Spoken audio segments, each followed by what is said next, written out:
ಜನನಿ news ಚಾನೆಲ್ಗೆ like ಮಾಡಿ, subscribe ಮಾಡಿ, ಶೇರ್ ಮಾಡುವ ಮೂಲಕ ನಮ್ಮ ಚಾನೆಲ್ಗೆ ಸಹಕರಿಸಿ. ಹೆಚ್ಚಿನ ಮಾಹಿತಿಗಾಗಿ ಸಂಪರ್ಕಿಸಿ ಹರಿಚಿನ್.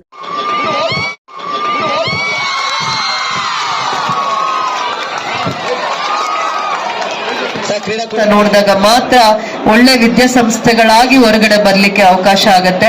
ಒಂದ್ಸತಿ ಒಂದು ವಿದ್ಯಾಸಂಸ್ಥೆಗೆ ಒಳ್ಳೆ ಹೆಸರು ಬಂದಾಗ ಆ ವಿದ್ಯಾರ್ಥಿಗಳಿಂದ ಮಾತ್ರ ಗೌರವ ಬರ್ಲಿಕ್ಕೆ ಸಾಧ್ಯ ಆಗುತ್ತೆ.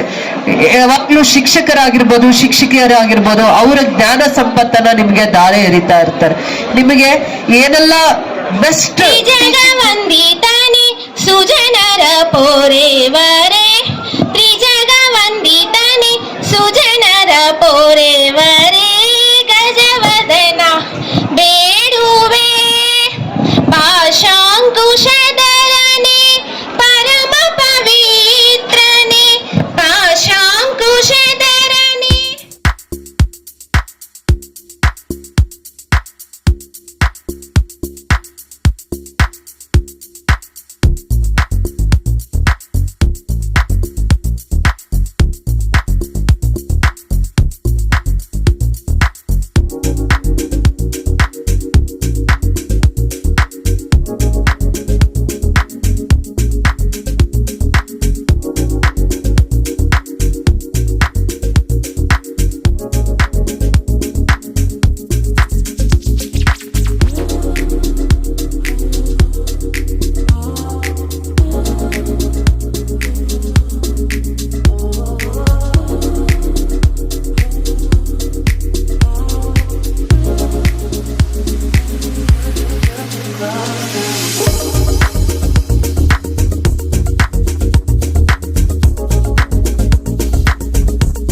ಪಾಸಿಟಿವ್ಸ್ ನ ನೆಗೆಟಿವ್ಸ್ ನ ಈಕ್ವಲ್ ಆಗಿ ತಗೊಂಡು ಹೋಗ್ಬೇಕು, ಬ್ಯಾಲೆನ್ಸ್ಡ್ ಆಗಿ ತಗೊಂಡು ಹೋಗ್ಬೇಕು ಅನ್ನುವಂತ ಲೆಸನ್ ನ ನಾವು ಸ್ಪೋರ್ಟ್ಸ್ ಇಂದ ಕಲಿತೀವಿ. ಏನ್ ಕಲಿತೀವಿ ಅಂದ್ರೆ ವಿದ್ಯೆಯಿಂದ ಬೇರೆನ ಕಲಿತೀವಿ. ಸ್ಪೋರ್ಟ್ಸ್ ಇಂದ ನಾವು ಫೇಲ್ಯೂರ್ಸ್ ನ ಸೋತಾಗ ಗೆದ್ದಾಗ ಎಲ್ಲಾ ಸಂದರ್ಭದಲ್ಲೂ ನಮ್ಮ ಮನಸ್ಥಿತಿನ ಹತೋಟಿಯಲ್ಲಿ ಇಟ್ಕೊಳ್ಳೋ ಅಂತದ್ದು. ಇವತ್ತು ಸೋತಾಗ ನಾಳೆ ಗೆಲ್ತೀನಿ ಅನ್ನೋಂತ ನಂಬಿಕೆ ನಮ್ಮಲ್ಲಿ ಮೂಡ್ಬೇಕಂದ್ರೆ ನಾವಿಂತ ಕರಿಕ್ಯುಲರ್ ಆಕ್ಟಿವಿಟೀಸ್ ಅಲ್ಲಿ ಪಾರ್ಟಿಸಿಪೇಟ್ ಮಾಡುವಂತ ಉತ್ಸಾಹನ ಬೆಳೆಸ್ಕೋಬೇಕು ಅಂತ ನಾನು ಹೇಳ್ತೀನಿ. ಯಾವತ್ತು ಸೋತಾಗ ನಾಳೆ ಗೆಲ್ತೀವಿ ಅನ್ನುವಂತ ಉತ್ಸಾಹ ಮೂಡಿಸೋದೆ ಇಂಥ ಆಕ್ಟಿವಿಟೀಸ್ ಇಂದ. ಮತ್ತೆ ಕ್ರೀಡೆಗಳನ್ನ ಕಲಿತಾ ಉತ್ಸಾಹದಿಂದ ಕಲಿತಾ ಇದ್ದಾಗ ಸ್ಪೋರ್ಟಿವ್ನೆಸ್ ಬರುತ್ತೆ.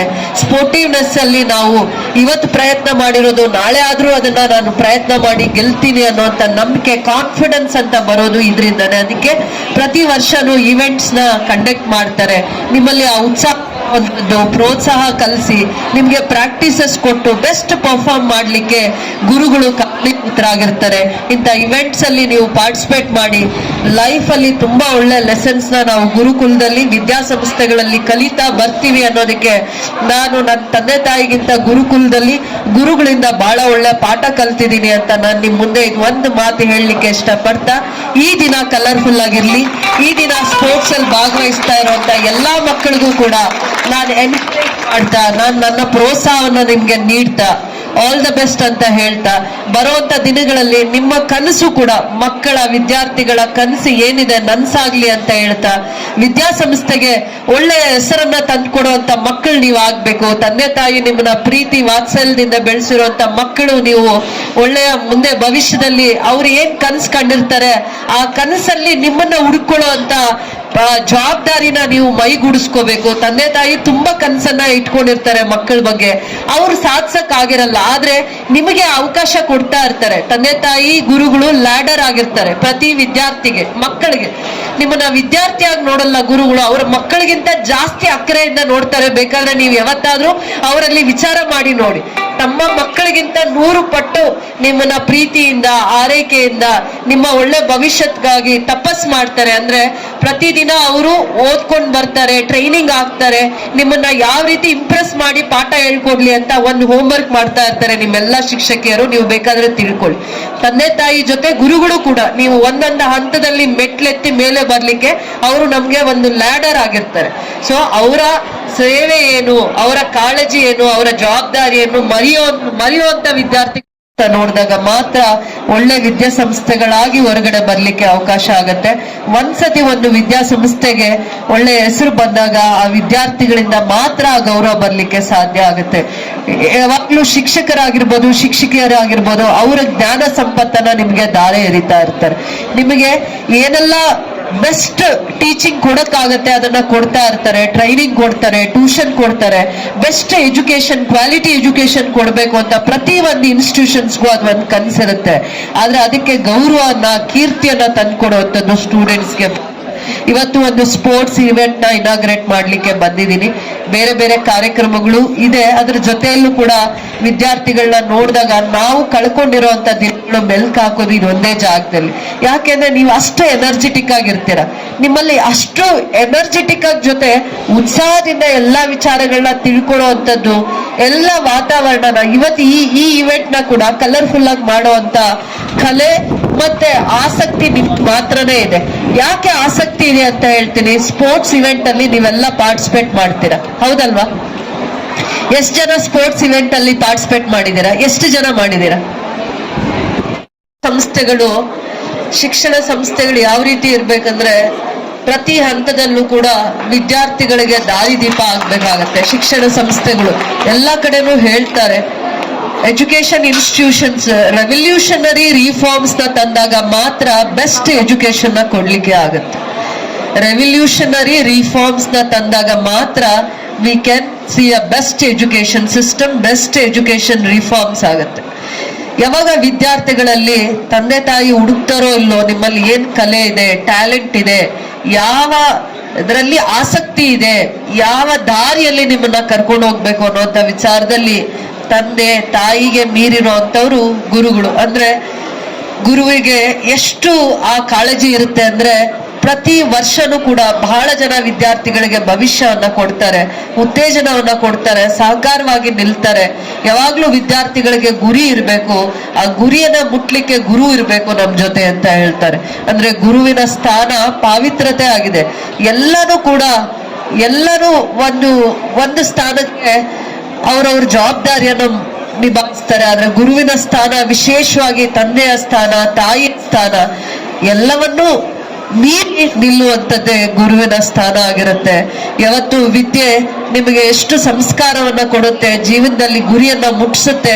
ಆ ಗುರಿಯನ್ನ ಮುಟ್ಟಿಸ್ಲಿಕ್ಕೆ ಇವೆಲ್ಲನೂ ಕೂಡ ನಿಮಗೆ ಆ ಪೂರಕವಾಗಿರುವಂತ ವಾತಾವರಣ ಕಾಲೇಜಿನ ಹಂತದಲ್ಲಿರ್ಬೋದು, ಶಾಲಾ ಹಂತದಲ್ಲಿರ್ಬೋದು, ಮತ್ತೆ ನೀವು ತಂದೆ ತಾಯಿಯನ್ನ ಬಿಟ್ಟು ನೀವು ಇಲ್ಲಿಗೆ ಬಂದಾಗ ಕಲಿಯುವಂಥದ್ದು ಇದೆಯಲ್ಲ, ಇದನ್ನ ನಿಮ್ಮನ್ನ ಗೋಲ್ಡನ್ ಪೀರಿಯಡ್ ಅಂತ ಹೇಳ್ತಾರೆ. ಕಾಲೇಜ್ ಡೇಸ್ ನ, ಸ್ಟೂಡೆಂಟ್ಸ್ ಡೇಸ್ ನ, ಅದಾದ್ಮೇಲೆ ನಿಮ್ಗೆ ಬಹಳ ಜವಾಬ್ದಾರಿ ಜಾಸ್ತಿ ಆಗೋಗುತ್ತೆ, ರೆಸ್ಪಾನ್ಸಿಬಿಲಿಟೀಸ್. ಅದಕ್ಕೂ ಮುಂಚಿನ ದಿನಗಳು ಮಾತ್ರ ನಿಮ್ಮಲ್ಲ ನಗು, ಮುಗ್ಧತೆ, ಉತ್ಸಾಹ ಕಲೀಲಿಕ್ಕೆ, ಪ್ರತಿ ಹಂತದಲ್ಲೂ ಕಲಿಯೋಣ, ಈ ಹೊಸ ವಿದ್ಯೆ ಕಲಿಯೋಣ, ಇದ್ರ ಬಗ್ಗೆ ಪ್ರೋತ್ಸಾಹ ಕೊಡುವಂತ ಶಿಕ್ಷಕರು ಇರಿಯೋವರೆಗೂ ಕೂಡ ವಿದ್ಯೆಯ ಬೆಲೆ ಯಾವತ್ತು ಕಲೀಲಿಕ್ಕೆ ಆಗತ್ತೆ ಅಂದ್ರೆ ನಾವು ವಿದ್ಯೆನ ಯಾವತ್ತು ಆರಾಧಿಸ್ತೀವಿ ಅವತ್ತು ಮಾತ್ರ ವಿದ್ಯೆಯ ಗೌರವ ಏನು, ಬೆಲೆ ಏನು. ವಿದ್ಯಾರ್ಥಿಗಳಿಗೆ ಇದು ಒಂದು ತಿಳ್ಕೋಬೇಕು, ನಾವು ನಮ್ಮ ದೇಶ ಬಿಟ್ಟು ಬೇರೆ ದೇಶದಲ್ಲಿ ಪ್ರವಾಸ ಮಾಡಿದಾಗ ನಮಗೆ ಗೌರವ ತಂದ್ಕೊಡೋದು ನಮ್ಗೆ ಸಂಸ್ಕಾರ. ನಮ್ಮ ನಡೆ, ನುಡಿ, ರೀತಿ, ನೀತಿ ಯಾವ ರೀತಿ ಇರುತ್ತೆ ಅದು ನಮಗೆ ನಮ್ಮ ದೇಶದ ಗೌರವ. ನಮ್ಮ ತಂದೆ ತಾಯಿಗೆ ಎಷ್ಟು ಗೌರವ ಕೊಡಬೇಕು, ದೇಶಕ್ಕೆ ಎಷ್ಟು ಗೌರವ ಕೊಡಬೇಕು, ನಮ್ಗೆ ವಿದ್ಯೆ ಕಲಿಸಿ ನಮ್ಮ ಈ ದಾರಿಯಲ್ಲಿ ನಡೆಸಿರುವಂತ ಗುರುಗಳಿಗೆ ಎಷ್ಟು ಗೌರವ ಕೊಡಬೇಕು, ನಮಗಿರುವಂತ ಡಿಸಿಪ್ಲಿನು, ನಾವು ಯಾವ ರೀತಿ ನಡ್ಕೋತೀವಿ ಅದು ನಮಗೆ ಗೌರವನ ತಂದ್ಕೊಡುತ್ತೆ. ಅದನ್ನ ಕಲಿಯುವಂತ ಗುರುಕುಲ ಇದು, ಜ್ಞಾನ ಮಂದಿರ ಇದು, ಜ್ಞಾನ ದೇವ್ಗುಲ ಅಂತ ಹೇಳಿದ್ರೆ ತಪ್ಪಾಗಲ್ಲ. ಪ್ರತಿದಿನ ನಾವು ಎಕ್ಸಾಮ್ಸ್ ಬರೆಯೋದಕ್ಕೆ ದೇವಸ್ಥಾನಕ್ಕೆ ಹೋಗ್ತೀವಿ, ದೇವಸ್ಥಾನದಲ್ಲಿ ಪ್ರಾರ್ಥನೆ ಮಾಡ್ತೀವಿ. ಏನಾದ್ರೂ ಇಲ್ಲಿ ಆ ಎಕ್ಸಾಮ್ ಟೈಮಲ್ಲಿ ನಾನು ಏನು ಮರ್ತೋಗ್ದೆ, ಆ 3 hours ಅಲ್ಲಿ ನಾನು ಏನೇನ್ ಕಷ್ಟಪಟ್ಟಿದ್ದೀನಿ, ಹೋಮ್ ವರ್ಕ್ ಮಾಡಿದೀನಿ, ರೀಕಲೆಕ್ಟ್ ಮಾಡ್ಕೊಂಡು ಬರೆಯುವಂತ ಜ್ಞಾಪಕ ಶಕ್ತಿ ಕೊಡು. ನಾನು ಡಿಸ್ಟರ್ಬ್ ಆಗ್ಬಾರ್ದು, ನಾನು ಇವತ್ತಿಷ್ಟು ಮಾರ್ಕ್ಸ್ ಬರ್ಲಿ ಅಂತ ಕೋರ್ತಾ ಇದ್ದೀನಿ, ಅಷ್ಟು ಮಾರ್ಕ್ಸ್ ನನಗೆ ಬರೋ ತರ ಆಶೀರ್ವಾದ ಮಾಡುವಂತ ಪ್ರತಿ ಹಂತದಲ್ಲಿ ದೇವಸ್ಥಾನಕ್ಕೆ ಹೋಗ್ತೀವಿ, ಹೌದಲ್ವಾ? ಯಾಕೆ ದೇವಸ್ಥಾನಕ್ಕೆ ಹೋಗ್ತೀವಿ? ಅಲ್ಲಿ ಪಾಸಿಟಿವ್ ಎನರ್ಜಿ ಇರುತ್ತೆ ಅಂತ, ಹೌದಾ ಇಲ್ವಾ? ತಾಯಿ ಹೇಳ್ತಾರೆ ಒಂದ್ ದೇವಸ್ಥಾನಕ್ಕೆ ಹೋಗಿ ಎಕ್ಸಾಮ್ ಬರೆಯಕ್ ಹೋಗಿ, ಅಥವಾ ನಿಮ್ ಹುಟ್ಟಿದ ಹಬ್ಬದ ದಿನ ಹೇಳ್ತಾರೆ ತಾಯಿ ಫಸ್ಟ್ ದೇವಸ್ಥಾನಕ್ಕೆ ಹೋಗಿ, ಹೌದಲ್ವಾ? ತಂದೆ ತಾಯಿ ಇಬ್ರು ಅದನ್ನ ಹೇಳ್ತಾರಲ್ವಾ? ಹೇಳ್ತಾರ ಹೇಳಲ್ವಾ?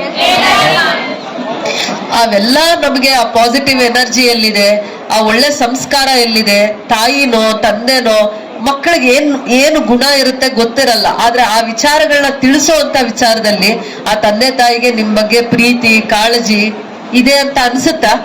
ನಮ್ಗೆ ಏನಾದ್ರೂ ಒಳ್ಳೇದ್ ಹೇಳಿದಾಗ. ಅದೇ ತರ ಈ ಗುರುಕುಲ ಅಷ್ಟೇ, ಶಿಕ್ಷಣನೂ ಅಷ್ಟೇ. ಇಲ್ಲಿ ಕೂಡ ಜ್ಞಾನ ಮಂದಿರ, ಇಲ್ಲಿ ಪಾಸಿಟಿವ್ ಎನರ್ಜಿ ಇರುತ್ತೆ.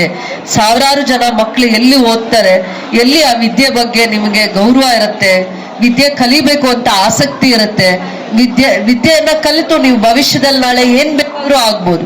ಈ ವೇದಿಕೆಯಲ್ಲಿ ಕೂತಿರುವಂತ ಇವತ್ತು ಮಹನೀಯರ ತರ ಆಗ್ಬೋದು, ಇನ್ನು ಎತ್ತರದ ಸ್ಥಾನಕ್ಕೂ ಕೂಡ ನೀವು ಹೋಗ್ಬೋದು. ಒಳ್ಳೆ ಇಂಜಿನಿಯರ್ಸ್ ಆಗ್ಬೋದು, ಸೈಂಟಿಸ್ಟ್ ಆಗ್ಬೋದು, ಡಾಕ್ಟರ್ಸ್ ಆಗ್ಬೋದು. ನಿಮ್ಮ ವೃತ್ತಿ ಅದು, ನಿಮ್ಮ ಆಸಕ್ತಿ ಮೇಲೆ, ನಿಮ್ಮ ಅಭಿರುಚಿ ಮೇಲೆ ಹೋಗುತ್ತೆ. ಇಂಥವೆಲ್ಲ ವಿಚಾರಗಳನ್ನ ಮೈಗೂಡಿಸ್ಕೋತೀವಲ್ಲ ಓದೋವಾಗ. ಸ್ಕೂಲ್ಗೆ ಹೋಗೋಗೆ ಅನ್ಸುತ್ತೆ, 10th ಅಲ್ಲಿ ಇದ್ದಾಗ ಅನ್ಸುತ್ತೆ ನಾನು ಇದೇ ಫೀಲ್ಡ್ಗೆ ಹೋಗ್ಬೇಕು, ನಾನು ಇದನ್ನೇ ಮಾಡ್ಬೇಕು, ನಾನು ಟೀಚಿಂಗ್ ಫೀಲ್ಡ್ಗೆ ಹೋಗ್ಬೇಕು, ಇಲ್ಲ ಏರ್ ಹೋಸ್ಟೆಸ್ ಆಗ್ಬೇಕು, ಇಲ್ಲ ಪೈಲಟ್ ಆಗ್ಬೇಕು. ಏನೋ ಒಂದು ಆಸಕ್ತಿ ನಮ್ಮಲ್ಲಿ ಇದೆ, ಏನೋ ಒಂದು ಜವಾಬ್ದಾರಿಯ ಸ್ಥಾನಕ್ಕೆ ಹೋಗ್ಬೇಕು, ಓದೆ ಆದ್ಮೇಲೆ ಸಾಧನೆ ಮಾಡ್ಬೇಕು ಅಂತ. ಅದ್ರ ಜೊತೆಯಲ್ಲಿ ಗೋಪಿ ಅಣ್ಣ ಅವ್ರು ಹೇಳ್ತಾ ಇದ್ರು, ಜಯಸಿಂಹ ಕೃಷ್ಣಪ್ಪ ಅವ್ರು ಹೇಳ್ತಾ ಇದ್ರು, ಖಂಡಿತವಾಗೂ ತಂದೆ ತಾಯಿಯ ಆ ಮಮಕಾರವನ್ನ ಕಾಪಾಡ್ಕೊಳ್ಳಿ. ಅವರನ್ನ ಆರಾಧಿಸದೆ ಹೋದ್ರೂ ಪರವಾಗಿಲ್ಲ, ಅವ್ರ ಬಗ್ಗೆ ಕಾಳಜಿಯನ್ನ ಕೊಡಿ. ಯಾಕೆ ಅಂದ್ರೆ ಅವರು ಬಹಳ, ನಾವು ಚಿಕ್ಕ ಮಕ್ಕಳಿದ್ದಾಗಿಂದ ನಾವು ಎತ್ತರದ ಸ್ಥಾನಕ್ಕೆ ಬೆಳೆಯೋವರೆಗೂ ಕೂಡ ಅವ್ರ ಇಡೀ ಜೀವನನ ನಮಗೋಸ್ಕರ ಮುಡುಪಾಗಿಡ್ತಾರೆ. ಪ್ರತಿದಿನ ಕಷ್ಟ ಪಡ್ತಾರೆ. ಪ್ರತಿ ತಂದೆ ತಾಯಿಗೂ ಒಂದೊಂದು ಕಷ್ಟ ಇರುತ್ತೆ. ಒಂದ್ ತಂದೆ ತಾಯಿ ಅನುಕೂಲವಾಗಿರ್ತಾರೆ, ಒಂದ್ ತಂದೆ ತಾಯಿ ಕೂಲಿಗೆ ಹೋಗ್ತಾರೆ, ಕೆಲಸ ಮಾಡ್ತಾರೆ, ಸಾಲ ಮಾಡ್ತಾರೆ, ಕಷ್ಟ ಪಡ್ತಾರೆ. ಕಷ್ಟದ ಜೀವನವನ್ನ ನಿಮ್ಮಲ್ಲಿ ನಿಮಗೆ ಒಳ್ಳೆ ಭವಿಷ್ಯತ್ತನ್ನ ಕಟ್ಟಬೇಕು ಅಥವಾ ಭವಿಷ್ಯತ್ತನ್ನ ದಾರೆ ಎರಿಬೇಕು ಅಂತ ಕನಸನ್ನ ಕಂಡಿಡ್ತಾರೆ. ತಂದೆ ತಾಯಿ ಅಷ್ಟೇ, ಗುರುಗಳು. ಈ ಒಂದು ಮಾಹಿತಿ ನಿಮಗೆ ಇಷ್ಟ ಆದಲ್ಲಿ ದಯವಿಟ್ಟು ಲೈಕ್ ಮಾಡಿ, ಶೇರ್ ಮಾಡಿ, ಕಾಮೆಂಟ್ ಮಾಡಿ ತಿಳಿಸಿ. ಮುಂದಿನ ವಿಡಿಯೋ ನೋಟಿಫಿಕೇಶನ್ ನಿಮಗೆ ಬರಬೇಕು ಅಂದ್ರೆ ಬೆಲ್ ಬಟನ್ ಅನ್ನ ಕ್ಲಿಕ್ ಮಾಡಿ.